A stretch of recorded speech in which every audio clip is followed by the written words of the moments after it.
Hey guys, this morning in my kitchen I am doing a much anticipated project. I've been waiting a really long time to can pears. I have 40 pounds of organic Bartlett pears and we purchased these on Wednesday. Today is Sunday. So they've been sitting for 5 days and I feel like they are at the peak of ripeness to can. And I probably could have done these yesterday, but it was pretty late in the day when I realized that they were really ready to go. So I said tomorrow morning, first thing, we'll get to them. The test to see if your pears are ready to can or eat is if you press by the stem, if the pear gives a little bit. I was kind of going based on the feel of the overall pear, which was definitely telling me that it was coming up, and also the color. They were very, very green when we first got them into the house, and so I laid them out on a table that they could just kind of sit, and it's been 5 days, and they're ready to go. I've got my big bowls. I'm probably going to start with our largest bowl. So as I peel them, have them in lemon juice so that they don't turn brown until we are able to get them in the jars. We're going to be doing all of the pears in quarts, just like the peaches and the applesauce. This is just a really great size for our size family.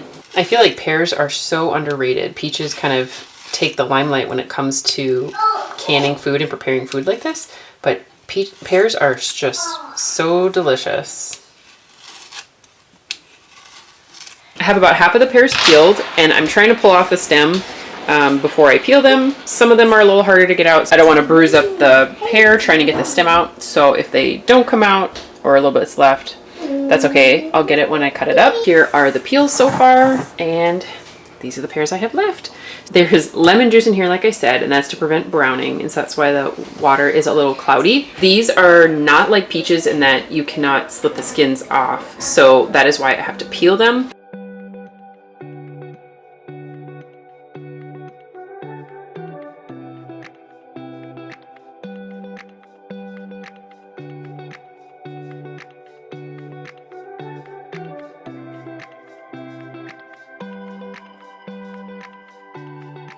So how I'm dealing with these halves is I'm going in with a measure spoon that's a nice half circle here, and it's got a good sharp edge.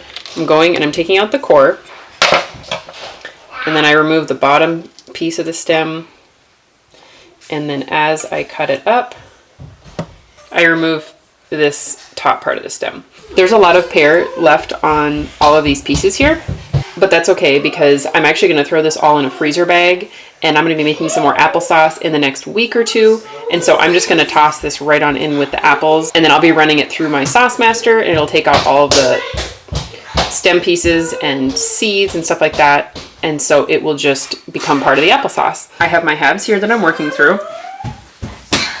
And then I have a different bowl here with my finished pieces that are going to be ready to get into the kettle. Now, a lot of pear recipes you'll find have you keep your pears in halves, but in terms of like cutting them up, getting all the stems removed, and then just packing them in the jars, you'll be able to get more in your jars like this. And so I just prefer them already cut up into smaller pieces. So that's what we're doing. So I'm just going to go ahead, finish all of these, and we will move on to the next step, which is to get the pear slices into a kettle and just give them a real quick boil. Okay, in this pot right here, I just put in 1 cup and a quarter of sugar. It's organic sugar that has not been bleached, so that's why it looks a little brown.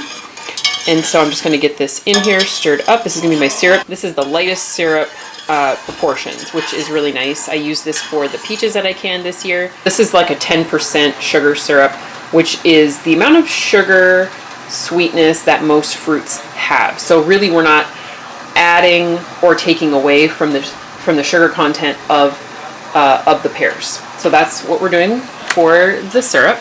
Back here I have 1 batch of pears in here. I'm just going to boil them for 5 minutes. I really prefer cold packing peaches and pears, but I decided to go ahead and try to hot pack this time and just see what kind of difference it is. I find little steps like this to be kind of tedious, but we'll see. We'll see how it turns out. Back here, this is about 8 pears sitting in some of the same solution that the other ones were in. I actually ended up adding a little bit of salt to this lemon juice water as well, just kind of help maintain the color.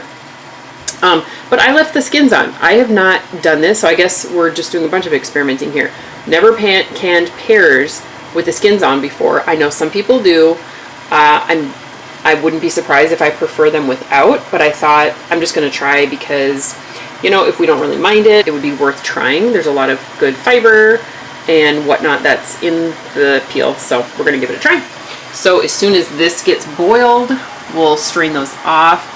And we've got our canner started here. I love using my pressure canner as a water bath canner.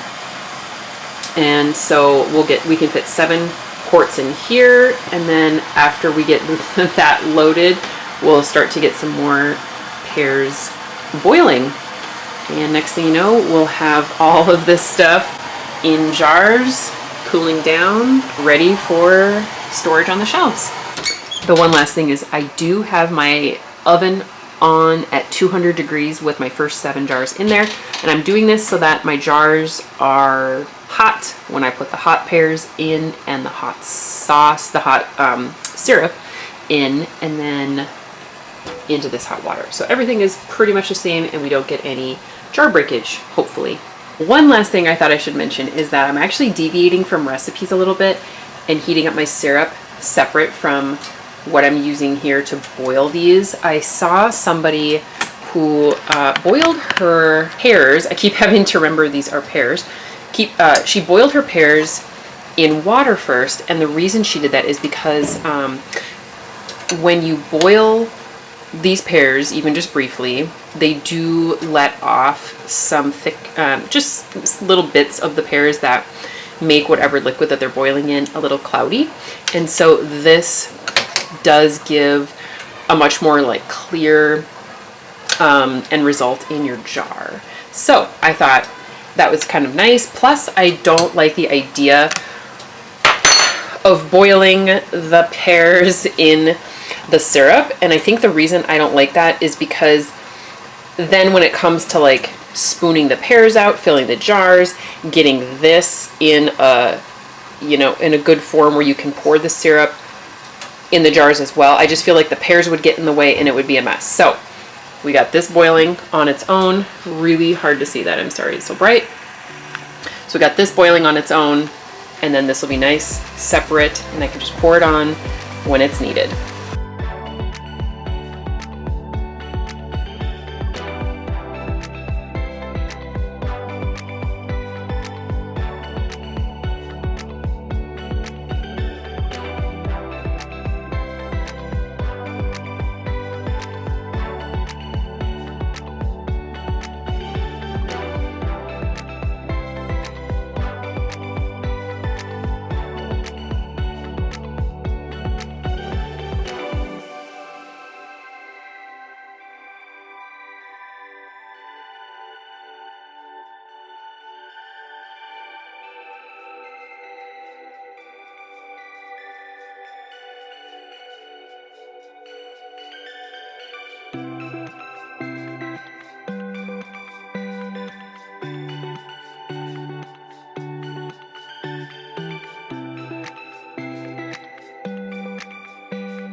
It's actually 2 days after these pears finished. Yesterday was pretty busy, so I just kind of let them sit. They were not, you know, bothering anyone, just sitting waiting to be washed.